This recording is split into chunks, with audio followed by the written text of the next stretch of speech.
In today's Leeds news, Farke adds more on Ramazani, Sagnan latest to be linked to Leeds, Boro Absentees may help Leeds, and Leeds and Sheffield United watch Huddersfield winger.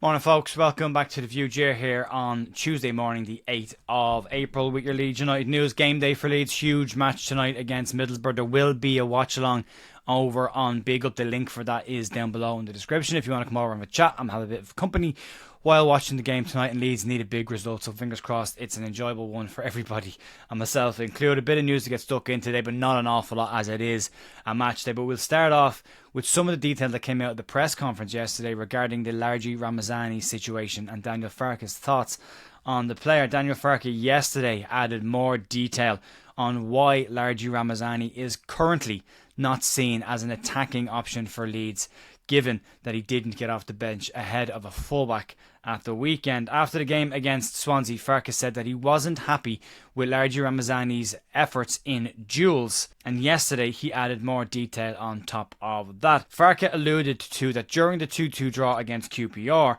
that Ramazani had lost the ball in the middle of the park, which had forced out Tanaka to make a foul that resulted in a yellow card. That yellow card then resulted in the fact that Tanaka couldn't make a proper tackle, which then led to the second goal that QPR scored in that game. Which, if we're being very honest, is a little bit of a stretch considering how many other players were in and around that second goal, and the fact of where the ball ended up going through the middle of the goal when our goalkeeper's positioning wasn't great. But Farke has clearly taken issue with Ramazani having caused that issue. Last week, after Ilham Melié's mistake, Daniel Farke refused to criticise the goalkeeper and said that he wouldn't criticise a player publicly or in a press conference. Yesterday, Daniel Farke appeared to be fairly critical of Ramazani, but wrapped it all up by saying, "We all love Largy." Leeds all over have done a comparison to see if Ramazani is as bad in the duels as Daniel Farke says he is, and have compared him to the other Leeds United wingers. When you look at duels per 90 minutes, yes, Ramazani doesn't show up particularly high on this one. He averages 1.9 per game versus 3.8 from Mambo Sanon, 4.3 from Brenden Aaronson, and 3.2 from Daniel James. However, when you look at successful tackles per game, Ramazani comes out on top with 1.6 average per game versus Mambo Sanon's 1.0 per game, Brenden Aaronson's 0.9 per game, and Dan James 0.5 per game. When you look at interceptions per 90, Ramazani averages 0.4, the same as Mambo Sanon at 0.4, Brenden Aaronson's at 0.2, and Dan James is down at 0.1. So in those situations, Mambo Sanon comes out even or slightly on top. The big stat that is floating around is the goal difference per 90 when playing, and Ramazani averages 1.6 in this statistic versus Mambo Sanon's 1.4, Brenden Aaronson's 1.1, and Dan James 1.2. So when Ramazani is on the pitch, Leeds score more goals, and that's backed up by the statistics that are there. And although there are absolutely areas that Ramazani will have to improve on and will have to make sure he can hold on to the better, especially in key areas of the park, his overall dual stats don't really stack up that he's that much worse than the other players. If anything, he's level, better on a couple, slightly worse on a few as well. But Farke clearly not happy with that QPR game, and not happy also with the fact that Ramazani picked up a booking for getting involved with the Millwall manager, as Farke said yesterday, almost picking up a red card, and that clearly is in the back of his head as well. Leeds could do with a very focused Ramazani and a very open-minded Daniel Farke coming into the last 6 games of this season, and they'll need that kickstart to happen tonight. And Ramazani could have a major part to play in Leeds' season this year if they can sort out whatever differences or issues are going on there behind the scenes. Let's move on to a potential transfer story, and according to a report today in Foot Mercato, they claim that Leeds United are one of several clubs interested and monitoring the situation of Montpellier defender Mambo Sanon. Sagnan, 25-year-old centre-back whose contract at Montpellier runs until the summer of 2028, has made 25 appearances this season for the club and scored 2 goals in the process. Report says that currently there is interest from Leeds United, but does go on to say that no official approach has been made by the club and that there is no guarantee that an approach will be made by Leeds at all in this situation, but that they are keeping an eye on the young centre-back. The report says that Daniel Farke is keen on Sagnan, but the decision will depend on whether Leeds get promoted or not, which will ultimately, you would imagine, depend on whether Daniel Farke will be in charge next season. Now, not in Leeds unlikely to bring players in for Daniel Farke if he's not the manager next season. Obviously likely to give him everything he wants if he is the manager next season, so bit of ground to cover on that one just yet, but a decent young centre-back in the French League. And Leeds have already said this summer that this summer's transfer window they would be looking around Europe for better value than just inside the UK market. Moving on, let's talk about the game tonight and Middlesbrough.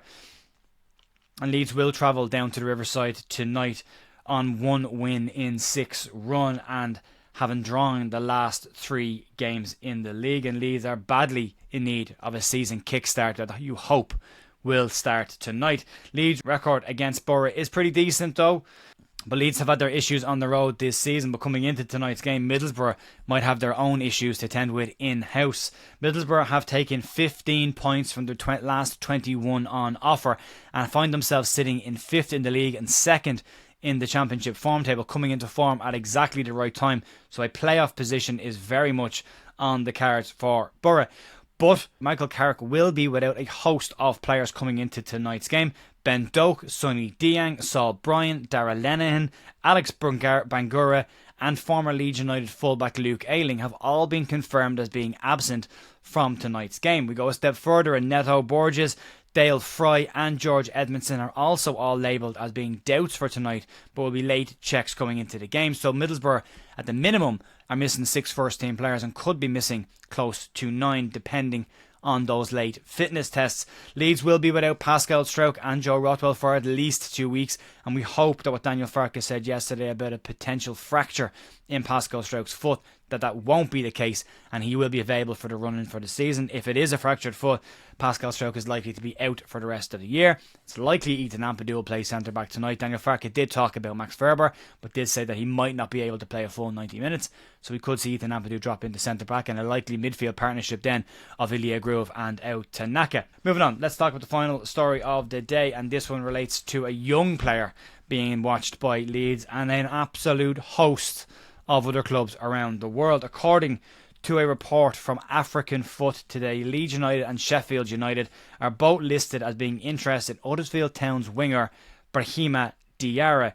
African Foot are one of the news outlets that broke the story relating to Leeds signing Leonard Njenje, which will be confirmed in August, and that transfer has now been confirmed as being accurate and will go through. The report in the article says that Leeds, Sheffield United and United Arab Emirates top flight side Al Wahda are keeping eyes on Diarra. They go on to say there are a whole host of clubs around Europe and the rest of the world who could make a move for the young talented winger who is valued at £2.5 million.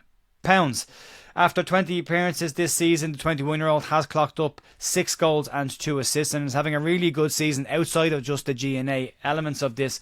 The lively winger had a decent season last year and has added to that this year, which is getting him the attention of a lot of clubs around world football and around the world, and it feels and showing that even playing in the lower leagues and not getting a massive amount of goals and assists, you can still show enough to get interest from other clubs around the world. So been an interesting one to keep an eye on. This one though, to me, does very much feel like one of those championship level signings. So if Leeds don't get promoted this year, Diarra looks like one of those players that could be on their championship shortlist as opposed to a Premier League level player should Leeds get promoted. So, but we'll have to keep an eye and see that one. He's a young player, he's only 21 years of age and he's having a decent season, so exciting young player to keep an eye on. We'll see if Leeds do actually make a move for him, or if all of these are, as one of the other reports says, just people that Leeds are lining up right now and may not ever make a move for, but we'll have to wait and find out in due course, folks. That'll be it for me on the news today. Back tomorrow morning for more news, some form of review tomorrow night and preview ahead of the Preston North End game at the weekend, and over on Big Up tonight at 7:30 for the game